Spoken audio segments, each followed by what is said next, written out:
Thank you. All right. Good evening, everybody. Hope you're doing well. Thank you for joining us for our kickoff meeting for some upcoming improvements at Fred Alexander Park. Mecklenburg County Park and Recreation staff are excited to begin the process of working with you and your neighbors to identify improvements to the park that reflect your needs. Ultimately, we want to ensure that Fred Alexander Park continues to be a vital and loved part of your neighborhood. My name is Bert Lynn. I'm Capital Planning Division Director for Park and Recreation. I'm joined by several staff tonight. I'll first introduce the staff that'll be working directly on this project. Out of my group at Park and Recreation, planner Katie Lloyd will be in charge of the project. And out of Mecklenburg County Asset and Facility Management, Brian Bennett will run the project as the project manager. Next slide, please.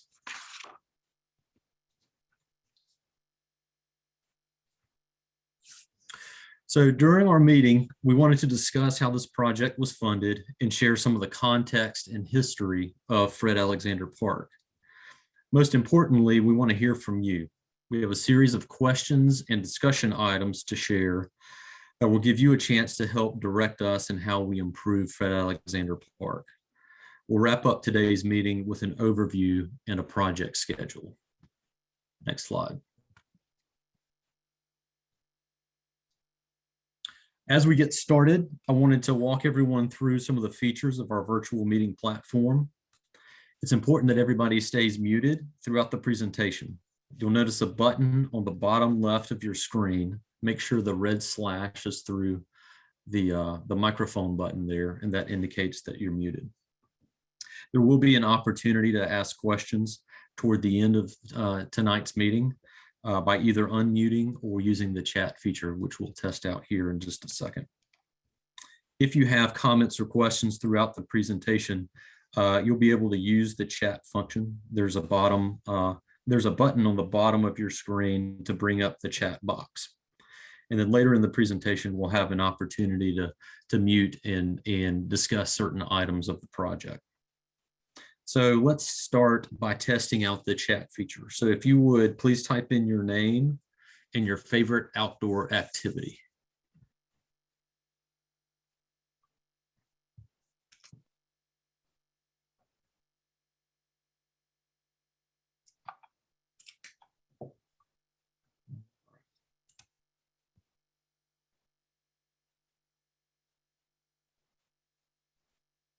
All right, let's see. Mark likes biking on the greenway. Gardening. I would imagine this was a very popular place for gardening based on the success of the garden here. Walking and various outdoor activities. I'm a walker and a hiker myself. Biking and walking. All right. As those items continue to come in, let's go on to the next slide, Katie. So over the last 2 years, the Board of County Commissioners have set aside $7 million as part of a broader equity initiative to use for reinvestment in park and recreation facilities. The funds that will be used to improve this park are part of that overall funding.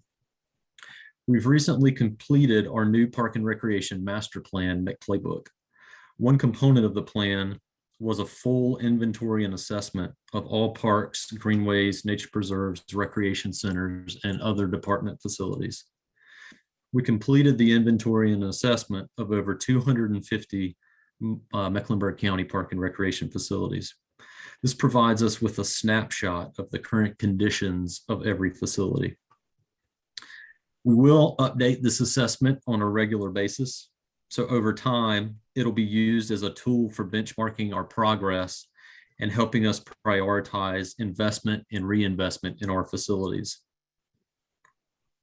Next slide, please. So once we completed the inventory and assessment, the results were compiled and sorted into summary sheets based on different park classifications. The image here shows our summary of neighborhood and local parks. As you can see, Fred Alexander Park received a lower grade, a D, which we consider a poor rating.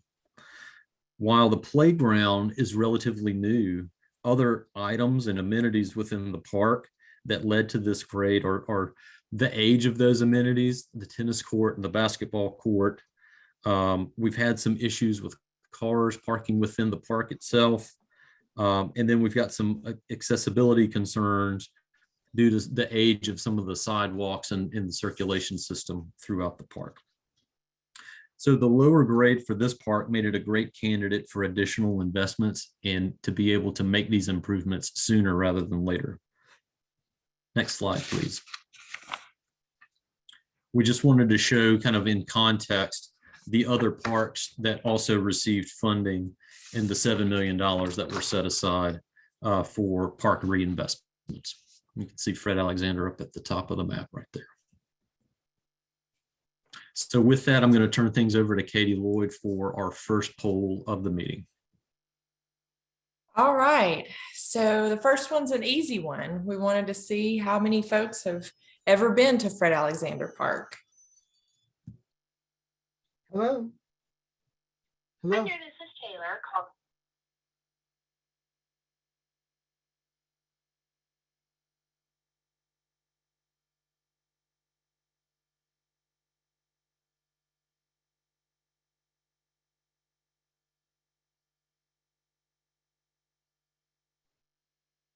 All right, so we're looking about 88% or 14 out of 16 respondents have been to Fred Alexander Park, which is great because that means everybody's familiar with kind of what's existing out there today.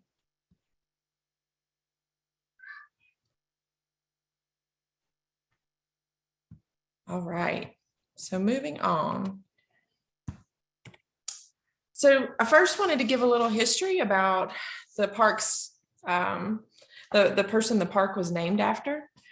Mr. Fred Alexander was a local businessman, civil rights activist, and politician. Alexander Funeral Home, which was started by his father, is still in business today and is the oldest African-American owned and managed business in Mecklenburg County. Besides being a member of the business community and first African-American member of the Charlotte Chamber of Commerce, Mr. Alexander was also heavily involved in politics. He ran for and won a seat on the Charlotte City Council in 1965, and then a North Carolina State Senate seat in 1974. Park and Recreation is looking to include an interpretive sign within the renovated park to ensure that future generations have the opportunity to learn about Mr. Alexander's work and legacy. So the land for Alexander Park was purchased in September of 1979 by the city of Charlotte.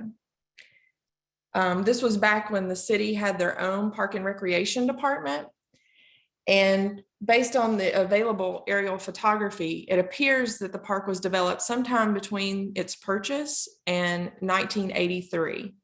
And you can tell from this photograph on the left, not much about the park has changed in terms of the layout in the last almost 40 years. So here's a few photographs of the park about of what's existing out there today. There's a well-loved basketball court and an underutilized tennis court. There is probably the best community garden I have personally ever seen inside of one of our parks. And then, like Bert mentioned, there's a new playground structure that was installed in the last couple of years to replace an older one that was outdated. And then we have an older shelter and picnic tables that are kind of in the center of the park. So for our next poll, we want to ask everybody how often you all go to the park.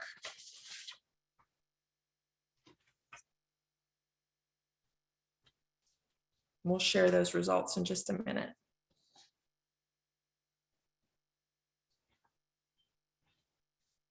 Your answer kind of gives us insight into how much the park is used and hopefully how to increase how much folks use it in the future.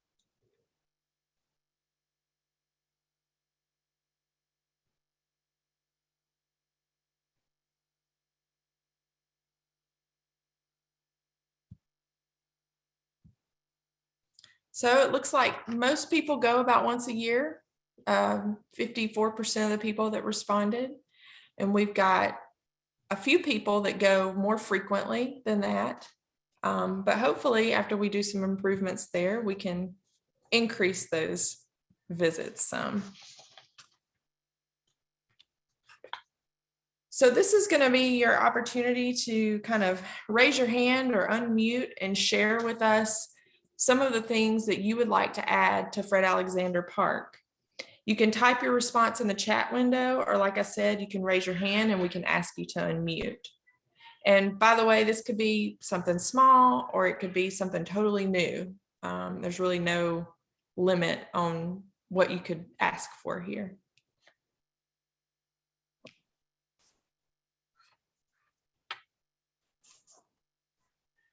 All right, Willie, I'm sorry.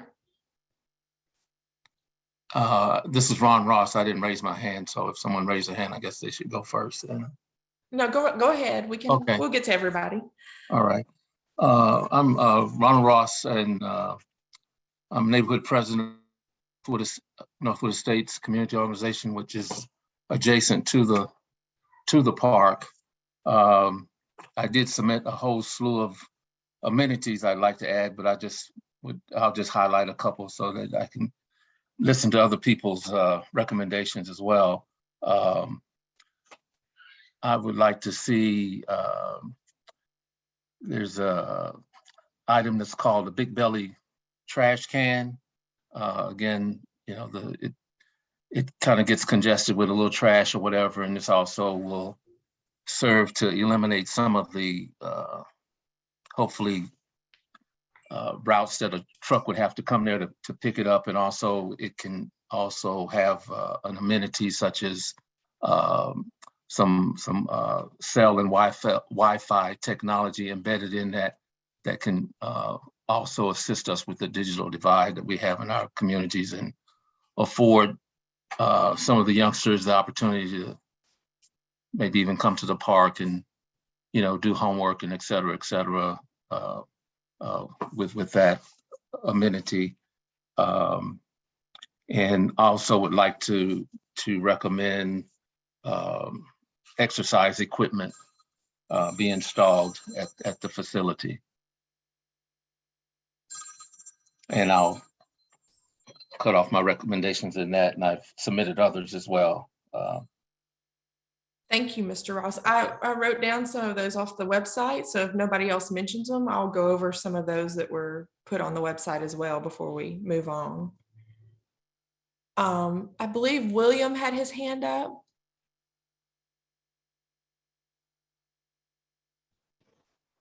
I'm muted now.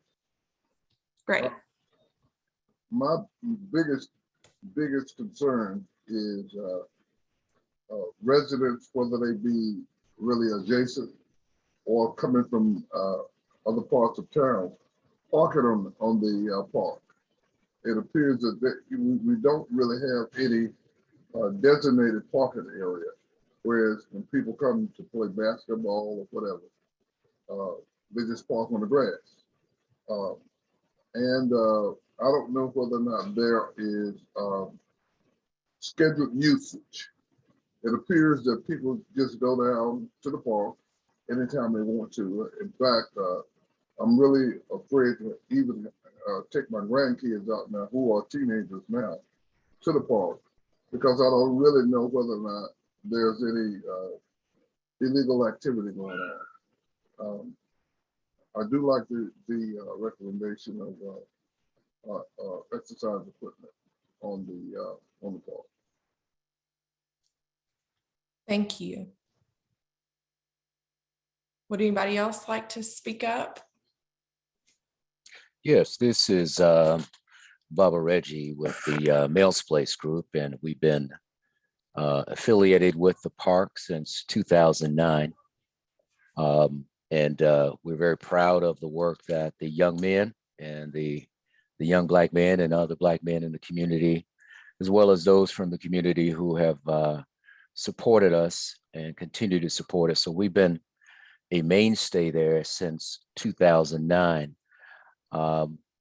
We do a great deal of cleaning and maintaining the garden, the park ourselves. We see that as, I live in the city of Matthews, but I'm there practically every day. And our philosophy is rather we put the trash or not, it's our duty to clean it up. So that is the values that we teach our young men. Some of the things I would like to see to enhance the park is first and foremost, the safety aspect, which would be a speed hump or stop sign.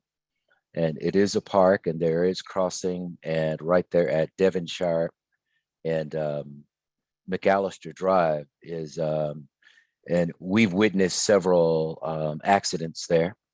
It's not a full four-way, but I think a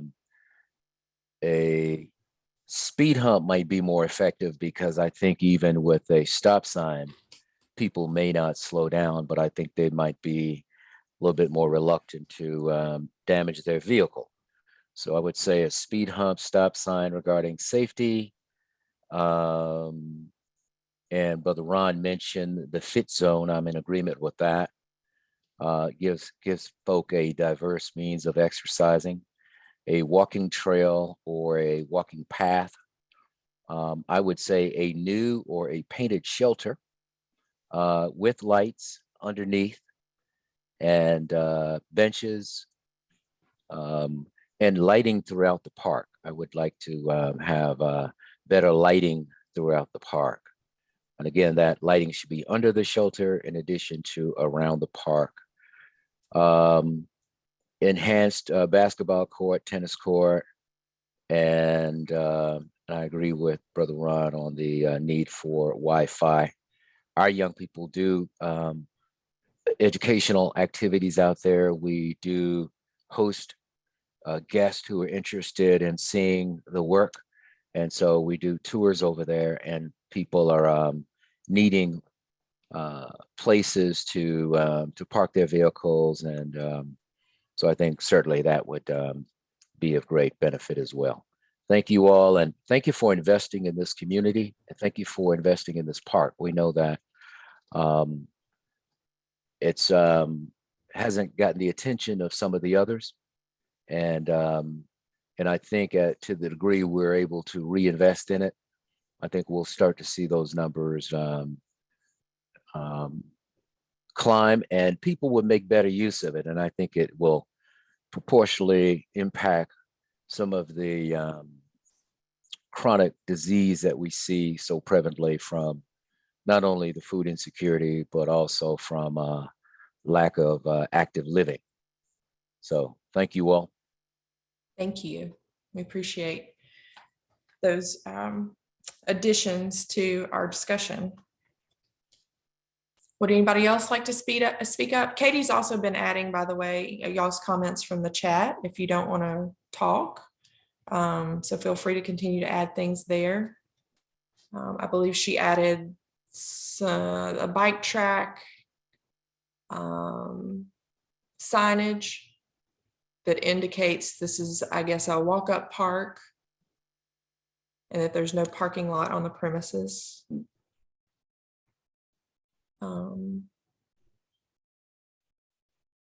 Mr. Bobby Drakeford, would you can unmute if you're ready to speak? Sure. Can you hear me? Yes, sir. Great, thanks. Hey, I'm sorry I was a little late joining, but I just. That's okay. Did you show a site plan that kind of indicates improvements that are already contemplated, or I'm sorry, I see the feedback sheet up. I just was curious if I missed that. You haven't missed that.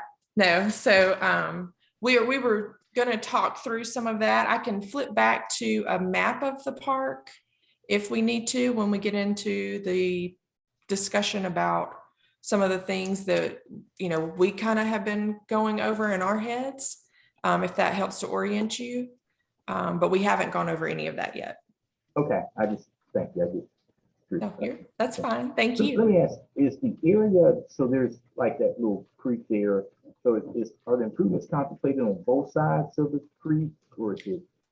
So that's part of what, that's part of what we're here for tonight, to talk about, because, to do anything over there, we would have to do a significant amount of, well, clearing of underbrush first, and then depending on what you wanted to do over there, it might require tree removal.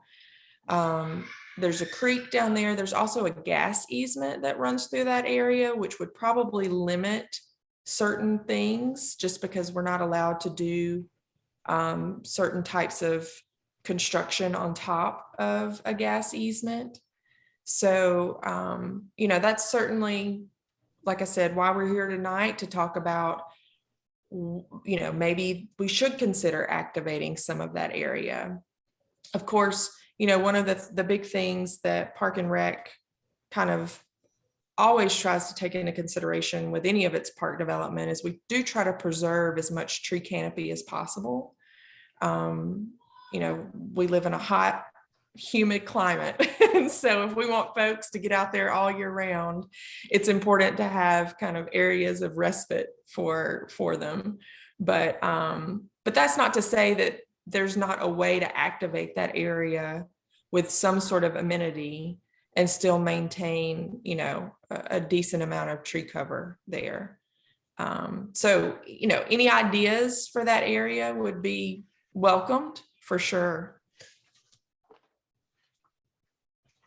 I mean, I don't have any at the moment. I just was curious about the scope of the area. Yeah, no, thank you. I think that's a good conversation to have for sure. Well, do we have anybody else that wants to speak up before we move on about something you would like to add at the park? I do have a question. Yes, sir. How much more undeveloped land is adjacent and can be usable? Sure. So let me go back. Oh, sorry, Katie. I got it. The total site is about 6 acres. And I would guess that just under half of that acreage is developed right now. So somewhere between 2 and 3 acres is what we kind of perceive as the park proper right now. Okay. Thank you. And we're in the process of getting a survey done for the park. So we'll have a better kind of understanding of how big that gas easement is, and also kind of the exact location of the creek, because it's so wooded through there that, we don't really have that on a map anywhere to date, but we'll be getting all of that in the coming weeks to kind of help inform where things can and can't go.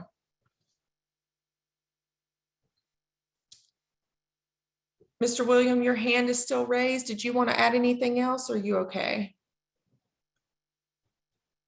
But I did have another question. Sure. My wife added on something. How about additional grills? All right. Yeah, I think we saw that online too. Oh, and I meant to circle back to that. There was a couple of folks online that mentioned a greenhouse to support the community garden.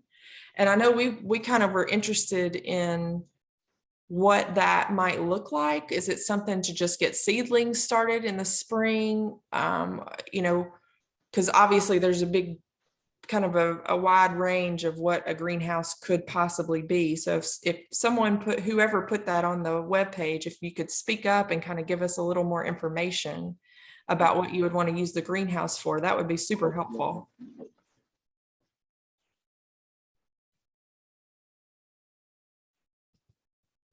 No? Well, this is Reggie again. I didn't put the greenhouse up there, but certainly as COVID has amplified the need for this community to have greater access to fresh, clean food, we would like to be able to scale and to expand our production. And certainly a greenhouse would allow us to extend our growing season. So we grow twice a year. We do a spring, summer, and a fall, winter. And, it's all organic. It's a beautiful, beautiful process. And, it is so fundamental to teach these young men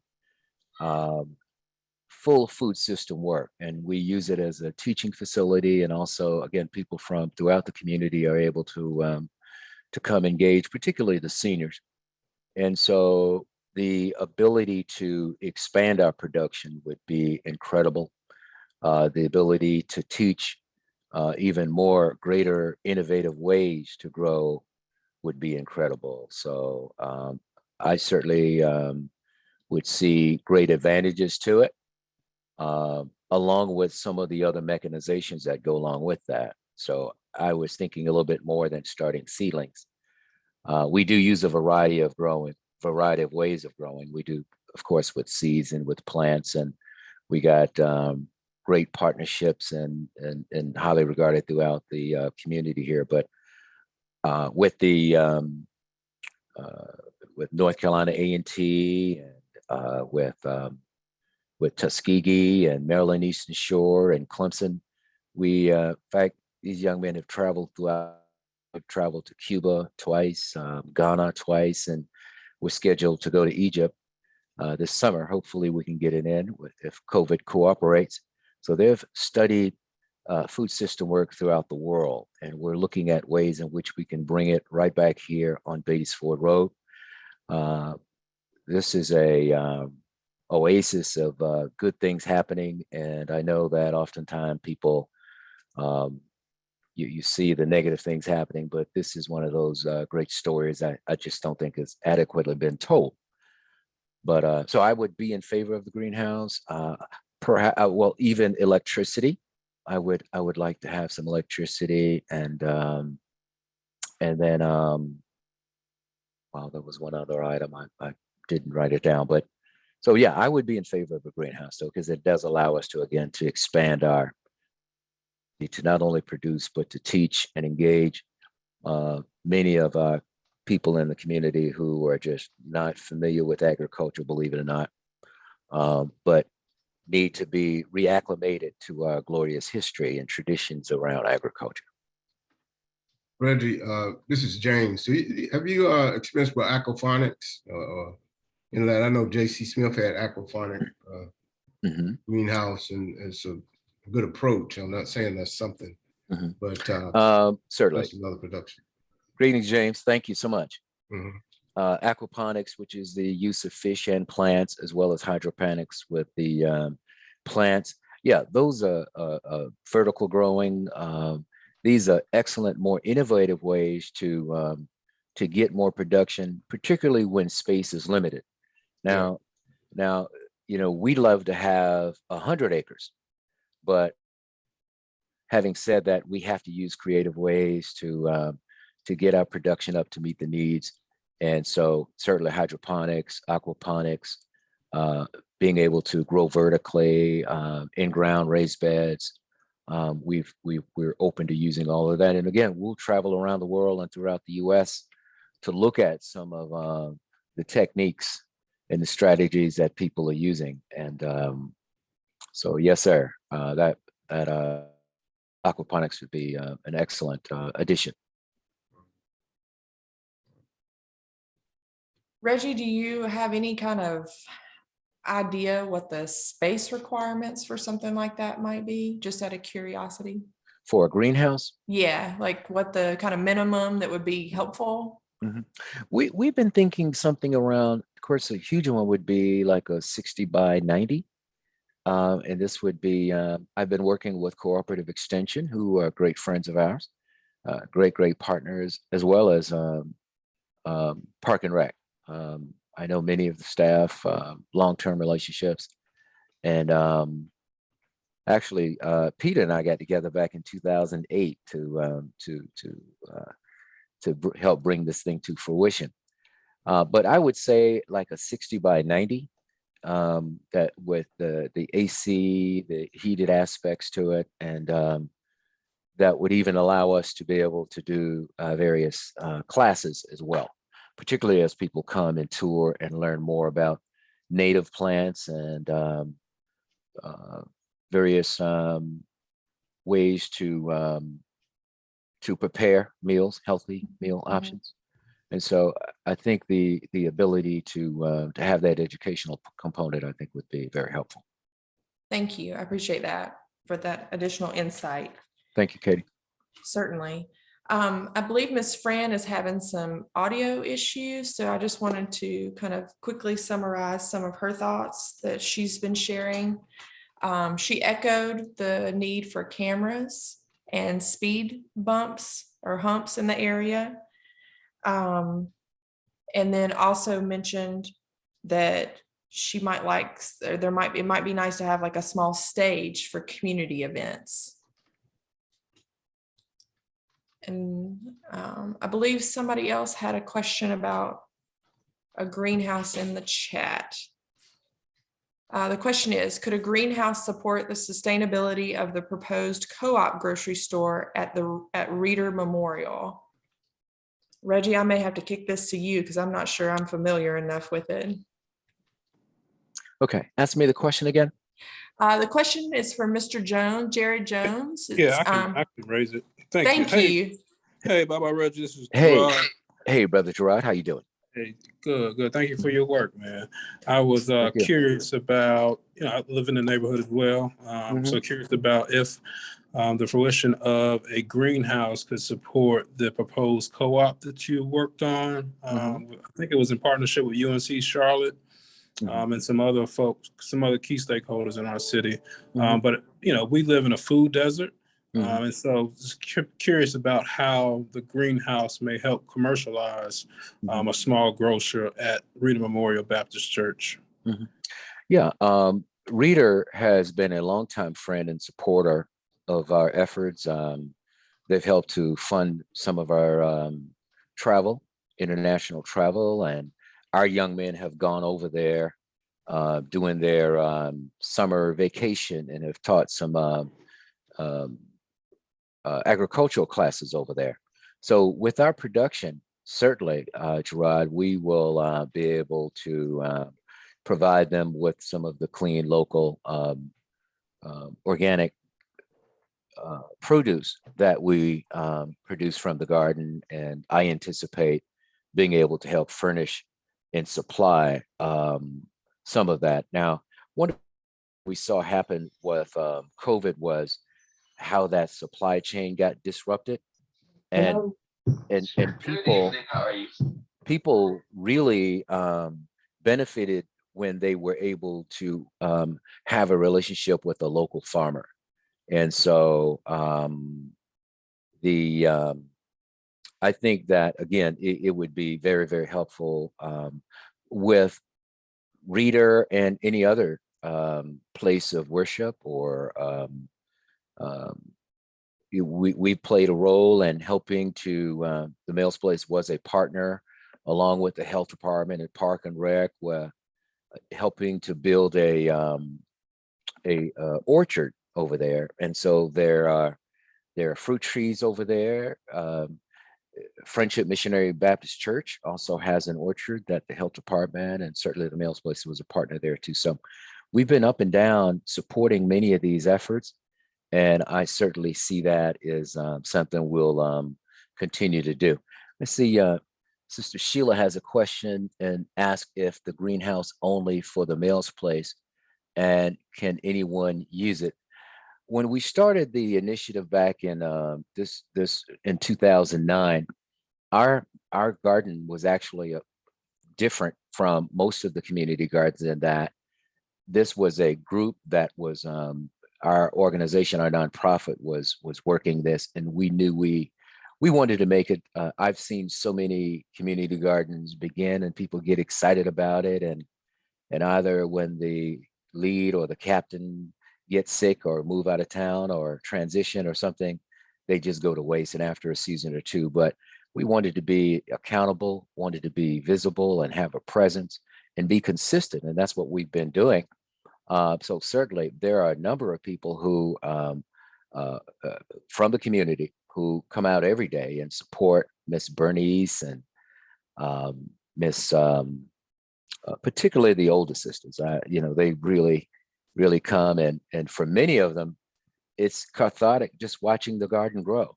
So I would certainly, this would be open and available for people, but because we also do a nonprofit organization and we're involved with children, we're just not a open group where just anybody could come without being announced and having some level of expectation of who may show up and what are their reasons. So certainly the greenhouse would be open to, as is our organization and is our efforts. We are about the community and we've demonstrated that. And certainly the greenhouse will be available. We will use it for teaching purposes, for educational purposes. And now, Ms. Sheila, did you have in mind, did you want a plot or something? Is that what you were thinking?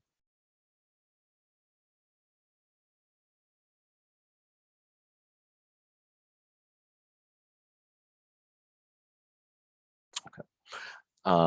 But the answer to the question is certainly we want to engage as many community people as we can, as we have. And now we do keep a lock on the gate. And again, that's for bioterrorism and just people with bad intent. We do have a deer camera up on one of the poles. Park and Rec helped us with that. And on Veterans Day 2 years ago, our tool shed was kicked in and our tillers and supplies were stolen. And so we need to make sure that we don't make it so easy and so susceptible for people to just have their way and destroy the property and the great work that these young people are doing. So we do our due diligence and look for ways to make sure that our equipment, material, and certainly our food is safe. All right, we've got a couple more people raising their hands, and then after that, if y'all don't mind, I would like to move forward. We've got a few more poll questions to ask. So Ron, if you'd like to unmute and let us know what's on your mind. Yeah, I just wanted to make the comment again, Reggie, and in conjunction with this group, the Mail's Place has been a tremendous asset to that facility as it stands now, and looking forward to that continuing. We also, again, in conjunction with that, are looking to try to get full utilization of that park. It's a big need for facility and property to be utilized for the surrounding communities for engagement, exercising, walking, having activities and so forth there. So really looking forward to seeing what we can do with that space. You know, it's a limited space, and we're kind of got our arms tied as to what we can do there. But it definitely deserves more use and accessibility to the community than it has been getting. So look forward to Thank you. Park and Rec's presentation. Thank you, Ron. We appreciate it. William, would you like to share something too?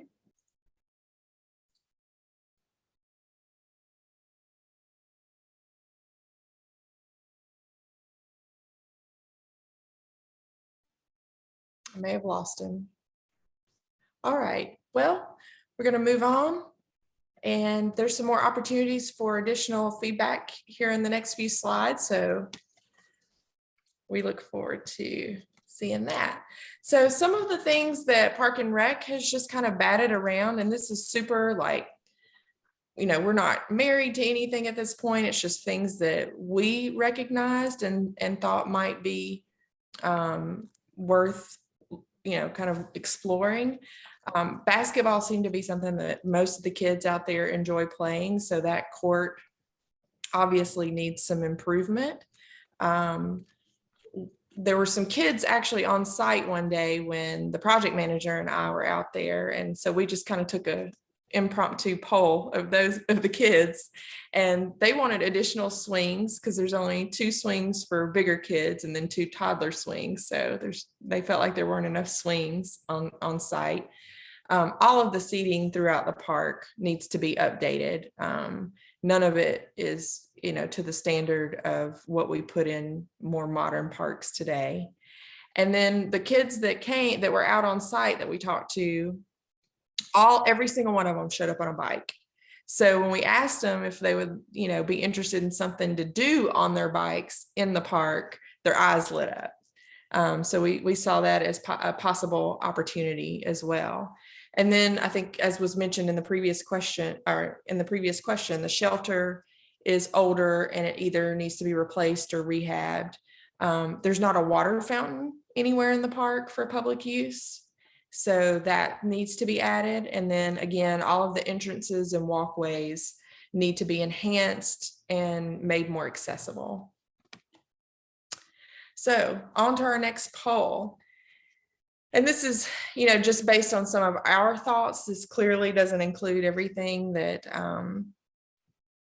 we've been talking about, but just tell us, out of these things, what might be your kind of top priority when we're looking to update or add something to the park.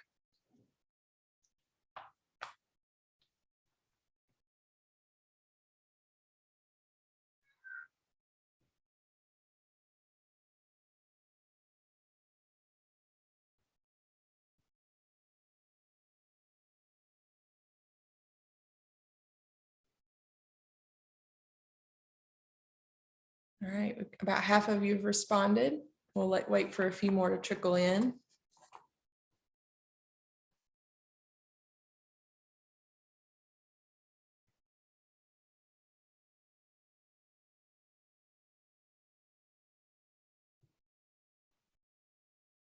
All right. So of the 13 folks that responded, it looks like walking paths and exercise equipment were kind of the top choices, followed by the expanded community garden, and then just one vote for swings, a bike playground, or an updated shelter.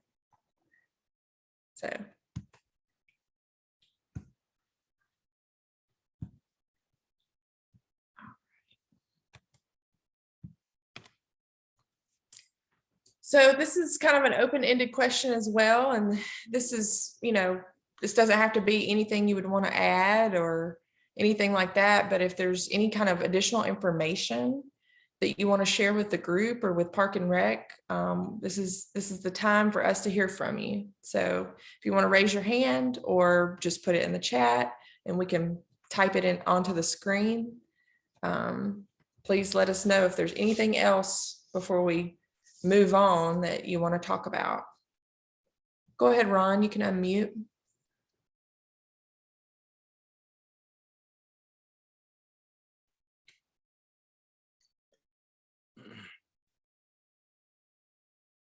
I have a quick question. Yeah, go right ahead.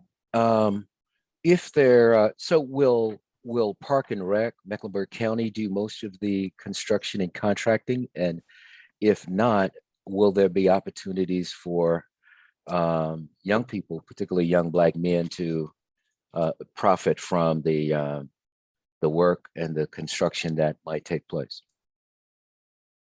So as of right now, we don't know if we're going to take a piecemeal approach to this or if we're going to do like the formal bidding process. There are pros and cons to both. And so we're really kind of waiting to dive into kind of some of the accessibility issues that exist on the park to figure out exactly how much grading and concrete work might end up having to be done before we really kind of make that final call.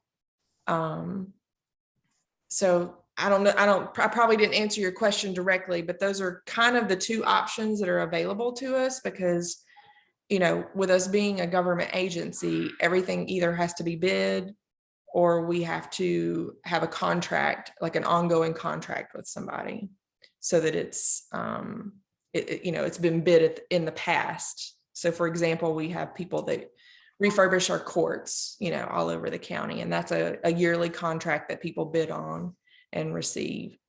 I don't know if Bert wants to add anything else to that.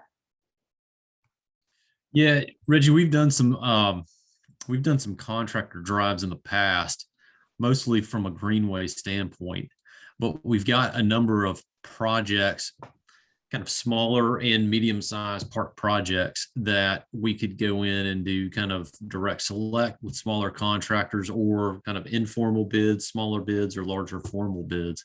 It may make sense for us to approach this with assistance from asset facility management, and do a contractor drive, and find some people who are local within the neighborhoods nearby. They're gonna have a different approach to the project. I think it's gonna be personal for them. And so I love the idea of being able to find some folks who are local, and give them the opportunity to come in and improve not only this park, but the other 10 that we've got funded through this program. Let me add too as well. On the list, I didn't see additional parking or parking period. So I wanted to underline the need for having additional accessibility as far as parking is concerned for persons who may be in the community or coming in from outside of the community. And I do absolutely like the idea of utilizing community contractors. When you do that, you get some buy-in, and we want to get buy-in for not only availability of work, resources for contractors, but also for the neighborhood to see that they also have ownership in this effort. Thank you. That was something, and I apologize. I did mean to circle back on the parking discussion. So we have had some preliminary discussions to see if the Charlotte Department of Transportation would be open to us striping some parking along one or both of the streets, because both of those streets that flank the park are super wide and could very easily accommodate some on-street parking and still have plenty of room for 2 cars, to pass. So that is something we're looking into, because we recognize the need for it as well. So stay tuned, provided that our conversations are productive with CDOT, we should be able to incorporate something like that. And over the years, I've noticed that persons who are at the park have utilized a Simpson Gillespie Church. So maybe a formal relationship can be formed with Simpson Gillespie as far as utilizing of their existing parking spaces on various days. Yeah, thank you for that comment. I got the opportunity to speak with Miss Fran earlier today for quite a while. So I've made that connection to that church community, and, we can certainly have a conversation with them. Yeah, this is Ron. I'm sorry, I forgot to unmute when I was That's okay. speaking earlier. That's okay. And I think someone was asking this question in the chat as well, so I'll mention it.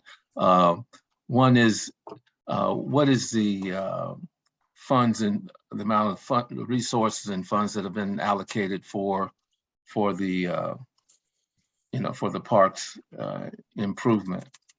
Sure. So let me go. Katie, do you mind deleting that off? And then I guess you'll go over some timelines too, was the other type question as well. Yeah, absolutely.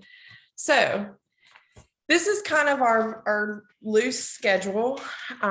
Today, obviously, is our initial input from the community.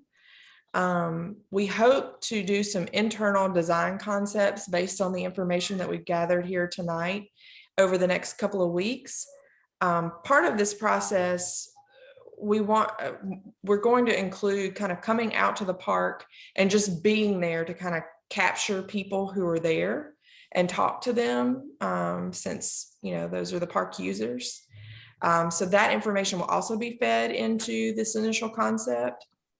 And then we want to be able to post that on the website sometime before the end of the month. That would be our goal. provided that all goes well and we can get survey back and get our consultant kind of moving on this project, we hope to have a final plan sometime in the spring, with the intention of bringing that plan back to the community and sharing that. And then hopefully construction can begin sometime in the summer. And we don't expect construction to take too terribly long because we've already got a developed site, which kind of, you know, a lot of the heavy lifting has already been done. So hopefully sometime in the fall, we would be wrapping up construction. Right now, the budget for this project is about $350,000. But there may be some opportunities to receive some additional funding. We'll just have to kind of see how these concepts go and see where our estimates lie. And, you know, I can't guarantee that we'll be able to do it all, but, you know, we certainly hope to provide a vast improvement over what's there today. So I hope that answered everybody's questions, kind of about the way this is planned to go, and you know, we look forward to it. This is super exciting. I'm super excited about it. I'm anxious to get going and kind of see how all this shakes out. And personally, again, this is Ron, I would prefer to see, you know, a total package versus, you know, steps or whatever, so that we can be assured that this gets implemented and readily accessible to the community. So, but and one other suggestion I might mention is if you're planning a, you know, like a site type visit or whatever, if we could, if anyone else is interested, you know, present to maybe give our input into that, because probably some of us haven't really walked in it from various, you know, viewpoints or angles to see what, you know, what's possible as well, and we might have some additional you know, feedback that we could give at that time as well. Yeah, and I'm glad you said that. So I meant to tell you what day we were planning to be out there. Okay. So our intention is to be out there on February 17th from 3 till kind of sunset, which these days is what, 5:30, 5:45, something like that. With the idea that we can maybe, you know, see some kids after school and then parents and whomever else kind of during that time frame.